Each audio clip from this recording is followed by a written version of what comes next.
Hello मित्रांनो, आज आम्ही तुमच्यासाठी घेऊन आलो आहे नेरोलॅकचा ब्युटी स्मूथ बेस 10। आज आम्ही कलर बनवणार आहोत। चला आता ये कलर उघडला आहे, तर आता तुम्ही पाहू शकता येलो कलरची बेस आहे।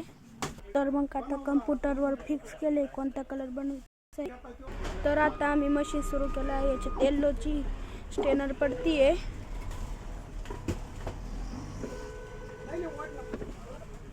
आता कोणती स्टेनर आहे,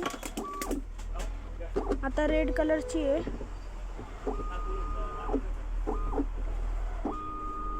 हे पहा आता व्हाईट कलर पडली आहे।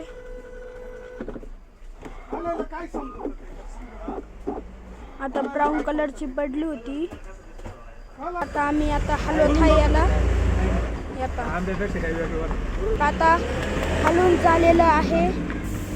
आता ते उघडत आहे। आता तुम्हाला दाखवतो। असा आंबा कलर झाला आहे।